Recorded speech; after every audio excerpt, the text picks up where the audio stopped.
Hello, and welcome to another episode of the Direct Booking Success Podcast. I'm your host, Jen Boyles, and today I have Emily Lethgo with me. Hello, Emily. Hi, thank you so much for having me on.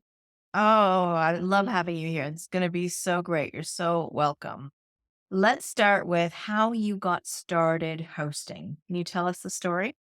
Yeah, absolutely. So I got started hosting about a year and a half ago. My background is in marketing and business, and I never dreamed I would be in real estate investing, but it just kind of took a toll whenever my husband and we started having a family and I wanted to be a stay-at-home mom. And but I still had these dreams to also have a business. And so I tried different business things and nothing really worked out. But what I realized I loved was the marketing side. I loved branding and creating a business and figuring out how to show other people what it was and tell the story of it. And so we actually live about 30 minutes away from the Smoky Mountains in Tennessee, and there's tons of cabins there. And so we found a property about a year and a half ago and, thought about doing the short term rental side of things and getting into hospitality.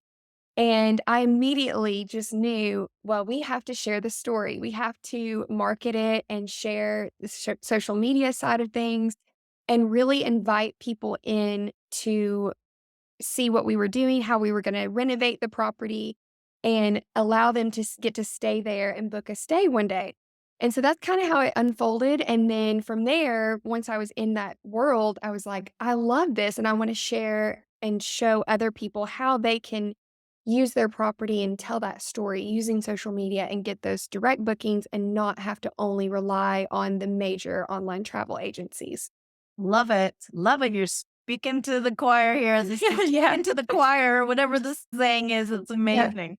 So, when did you actually start sharing your journey on social So media?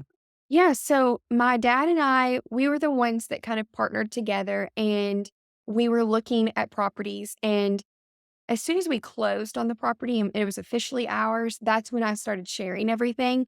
But even before then, I was documenting because I just had a feeling like this is going to work out. We're going to get this property. I had already picked out, color schemes and furniture that we would fill this property with. And so that's something that I always tell people too, like make sure you're documenting everything for yourself and you never know, you might be able to share that in the future. And so whenever we closed, that's when I created the Instagram page and the Facebook page.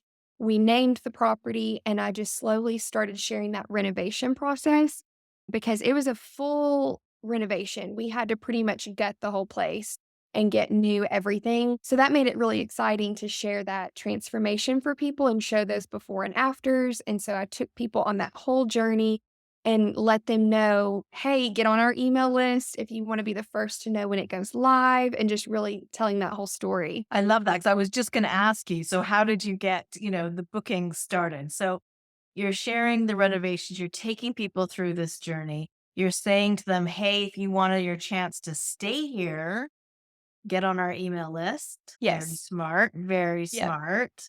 And Yep. so when did you start taking bookings? So let's see. We started this at the end of the year last year, and I started collecting emails since I didn't have the direct booking site up quite yet. I was still trying to figure out our property management software, but I knew Airbnb or one of the major online travel agencies, that would be kind of an easier way just to get started.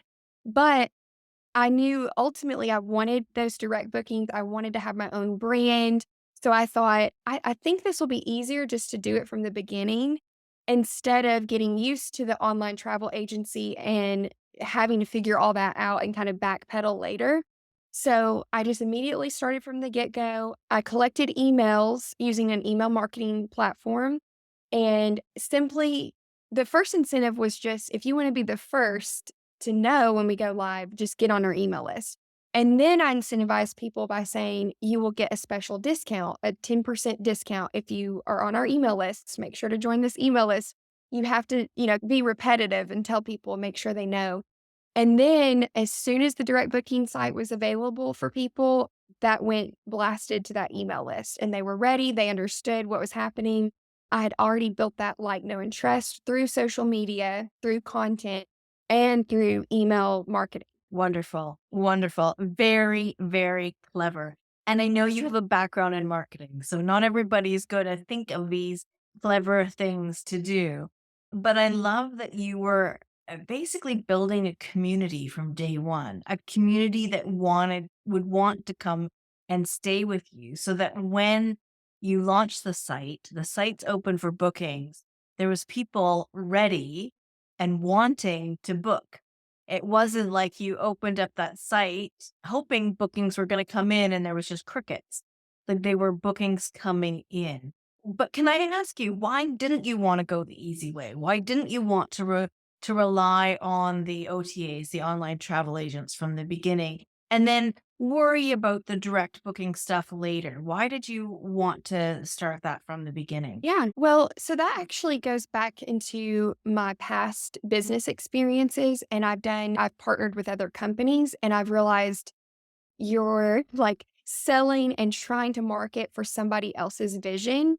And so for me, the Airbnb thing and VRBO, all of them, it felt very similar. It felt like, yes, it might be an easier path initially just to get going, but ultimately, you are singing their praises. You're building their business up, and they are taking money out of there's fees involved that sometimes people don't realize how much it ends up being.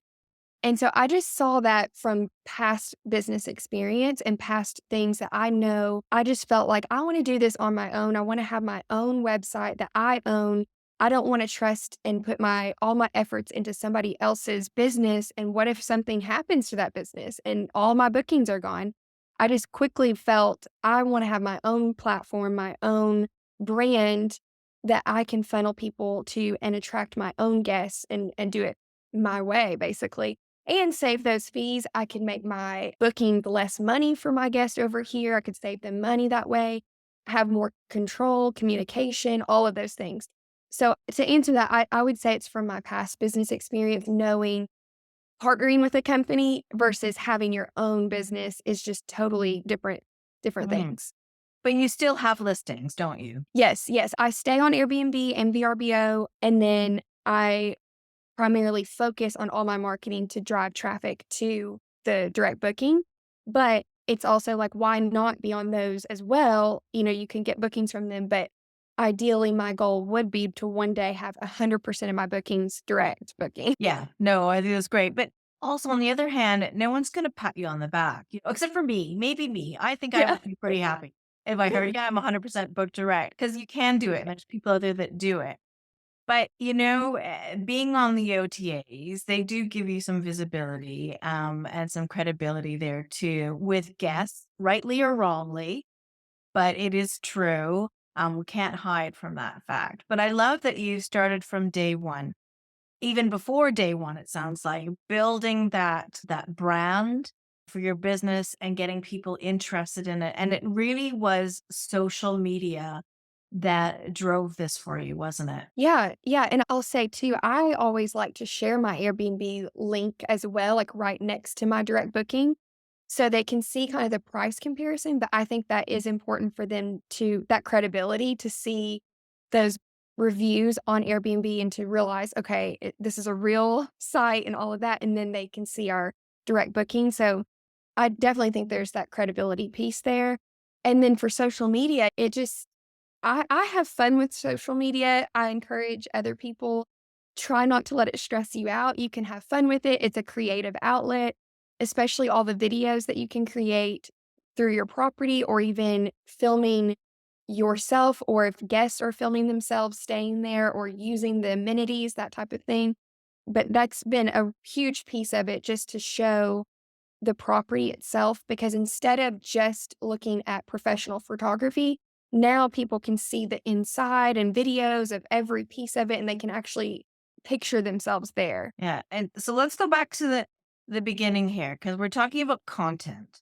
So, can you maybe explain what the word content means? What is content? Yeah. So when I think of content, I think of short form videos. So, anywhere from 5 seconds to 30-second little clips of your video that can be content.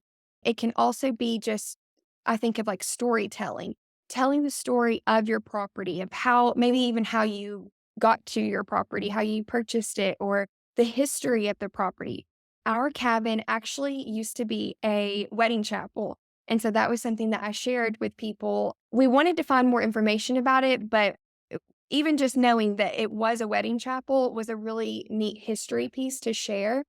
And then I also like to say that FOMO is the best promo. So if you can kind of create these visuals of people fear of missing out, that can sometimes be the best marketing promotion because they want to stay there. They are excited and they feel like they're missing out if they don't book with you.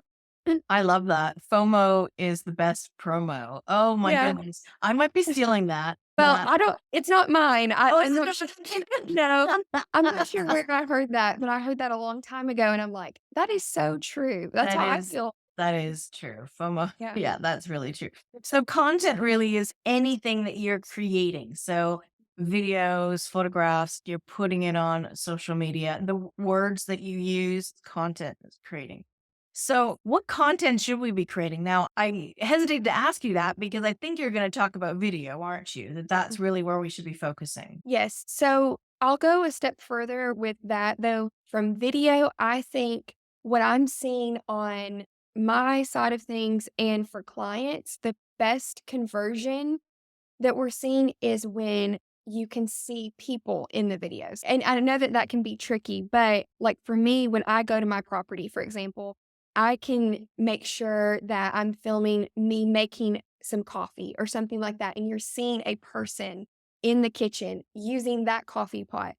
That is the best conversion. If you can't figure out a way to get a person in your property in that way, then you definitely want to be using video. It's the best way to convert from social media to either an email list or to your direct booking site. And, for obvious reasons, just think about yourself and how you want to see a property. Like when you see videos and you see the living room and the kitchen, and you can just feel yourself experiencing it better than just a graphic. And I guess we're not looking for models, we don't need models in the Right. videos. I would think it's real people we want to see, isn't it? Yes, exactly. A lot of times when I go and create content for properties, I'll even bring my kids and just having them I'm capturing even not even their faces, just them running in that direction of that property or that view. That alone it speaks volumes because then that viewer on social media thinks, "Oh my goodness, I could bring my kids to that location and stay there for vacation." So, it doesn't matter about that. In fact, you want just real people looking, in your property to showcase that feeling of, I want to stay there too. I want to be in that area. Yeah, yeah. No, I love that. I've got a client in Newfoundland, Canada, and they've done the same sort of thing. They're bringing their family together, a family and friends, and bring them together to show that their house can be used for a larger group. And this is why social media is so amazing because we can play around with all those different things, can't Yes. we? It's not a listing. It's not, they don't have to be these clean, almost clinical images. It's where we can bring in that human aspect, isn't it? Yeah, and there's a lot of creators now on social media that you can hire them for user generated content. And that just means that they would come to your property and people have different prices. Some people would just do it for a free stay. So you could kind of find the right fit for you. But they are creators. They're used to doing this and they will create content of them in your property, featuring your property. It's different than the influencer route of them just sharing it to their audience. They're creating content for you to be able to use on your social media platforms. So that's also a good option if you're not local to your property or you just want to have maybe a family that fits your avatar, you can find that. Yeah, I like that idea. If it's just not your thing, if you're just like, "Oh, I wouldn't even know how to start doing that," Yeah. to know that there's people out there that can help. So we're talking about video, we're talking about putting people into video? What else is it that is going to convert sort of followers into booked guests? It's really just building that like, know, and trust factor, and so for that, you can do the videos, and it's really just being consistent on social media and showing when people click on if they find you on Google and they go to your social media, it's not as if you've not posted in 6 months. It's active, it's there, it's your storefront essentially. And so I would say just consistency on it. And that looks different for everybody. For me, even for my property, there's times where I'm posting every day, and then there's times I'm posting once a week. But I'm always just trying to post consistently enough. And so I recommend just finding what that looks like for you. Can you commit to 2 posts a week? Then just try to stick to that consistency. Much better than having a burst of energy, but it's hard. Being Yeah. consistent is probably the hardest part. Coming up with ideas and what to post, people are I think they think that that's hard, but once they've cracked that, then it's like, "Oh my goodness, be Yes. consistent." Yep, and I love to batch create, and so that just means you could sit down for an hour or 2 each month and really think about what you want your content to look like for that month and start writing out ideas. You can film and just go ahead and create everything and schedule it into a scheduling tool, and that has helped tremendously for those of us that do feel overwhelmed or are busy to do it. You can just set aside an hour or 2 each month and just knock it all out at once. Yeah, no, that is a really good tip. Mhm. Okay, so we're talking about Instagram mainly here, but what about the other platforms? Should we be doing different content? Like, can I post the same thing across all the platforms, or should I be doing different things on different platforms? Yeah, so for beginners and for people that are just stepping into this social media side, I do recommend cross posting, and that just means you can post on Instagram and have it post to TikTok and Facebook and just it's all the same content. For those of us that might wanna take it a little another level, platforms do kind of like and prefer different types of content, do better on different platforms. So for example, Facebook is gonna be a lot more personal. I've met so many people that you never even knew they had a property, and I always tell them, like, people on your Facebook list would love to book your property just by knowing you. They feel like it's safe because they know you and they want to support you, or they feel like, well, maybe it might be a better deal that way, and maybe you can offer them some sort of friends and family discount if you want to. But I always tell people, like, on Facebook, like, have that in your bio at least, at the bare minimum, because people will see that and they will share that with other people knowing in that area. And so it's definitely more personal, Facebook. You wanna stay in that personal touch area, and so I like to share about the process, like, when we were having our cabin on Facebook, I shared about the renovation and just more in that way of Emily sharing to her friends and family from that voice. And so your content can, even your captions can be a little bit different. And it's more of that, what you would share on Facebook. Think about your personal Facebook page. And then Instagram can be a little bit more, it's still personal, but it's more of you're speaking to a mass group of people. And so you can speak in a different tone in your captions and things. And then your videos, it's kind of just behind the scenes. What we're seeing with social media is people are craving authenticity right now, especially more than ever. And so you think you have to have your makeup done and everything, but actually people want to see the real, raw you and feel like they can relate to you. So try to take that pressure off of yourself and just show up as your most genuine self, and that will connect people more to you and to want to stay with you at your property. And then TikTok, I always tell people like your Instagram, your feed is one thing. That's your main like when people see your Instagram, that's everything that they can see without tapping into the stories. And that feed, I like to keep all about your property, all about the location, very consistent. It doesn't have to be cohesive, but just consistently about your property. And when somebody clicks on it, they're going to see what it's about and why should they follow? What kind of education are you giving them about the location, or what kind of design does your property have, that you have something special about your property, and just make sure that that's seen pretty quickly on your feed. And then your stories is where you can share more about yourself or what, just the behind the scenes and be more chaotic in there.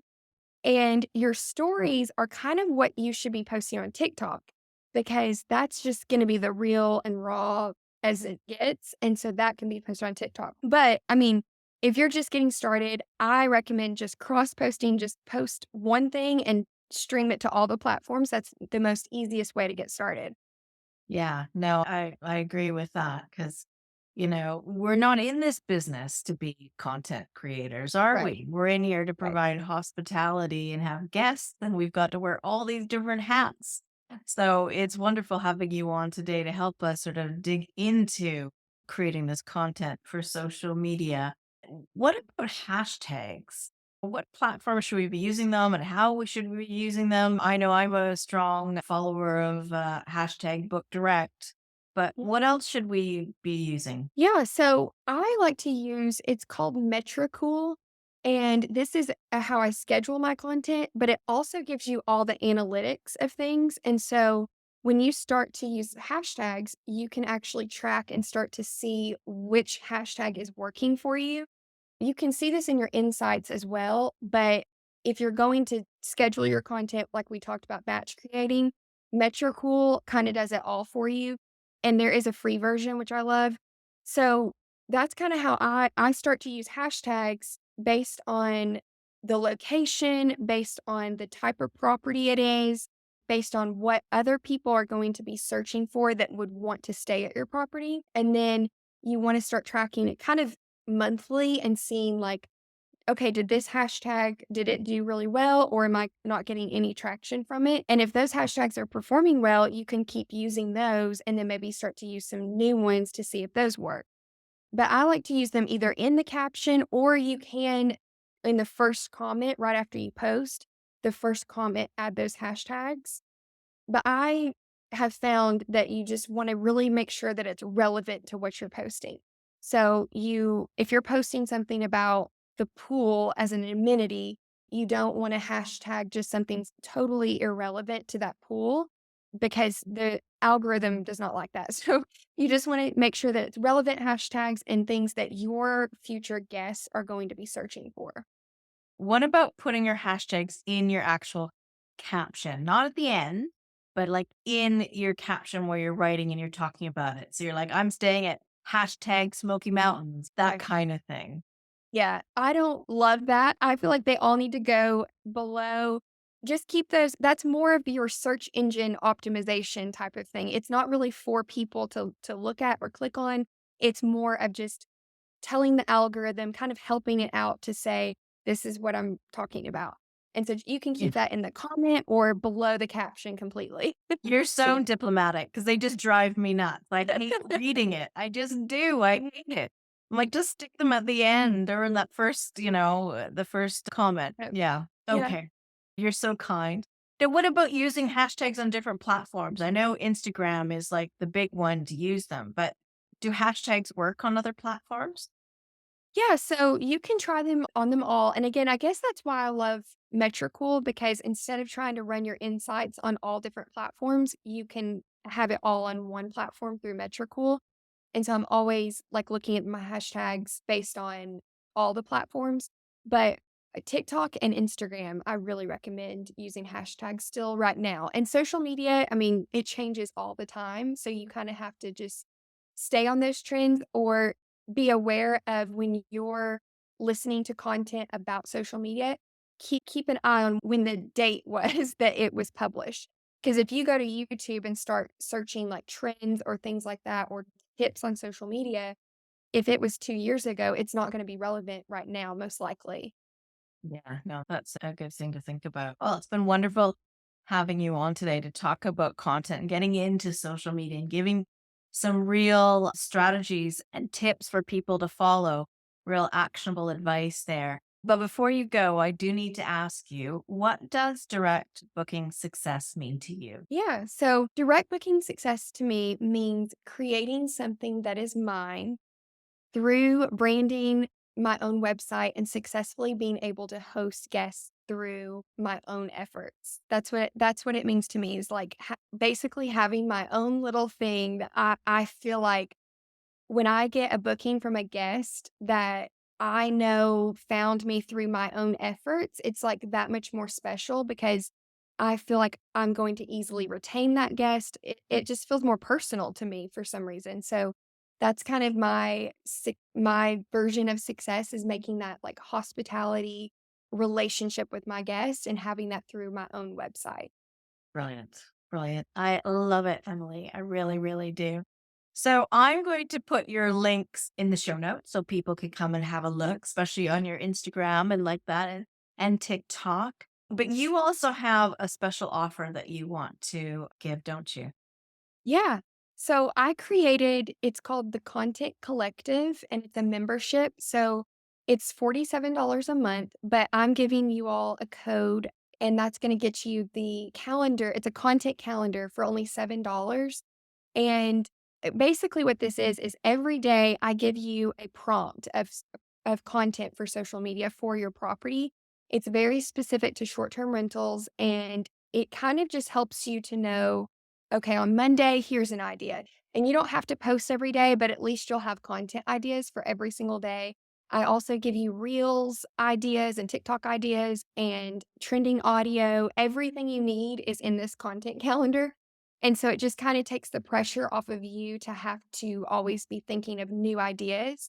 I've done all of that work for you. And so I wanted to offer that to people just to have that pressure taken off of their plate.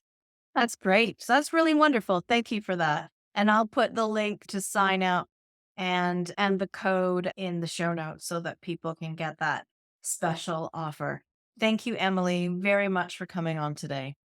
Thank you so much. I really appreciate it.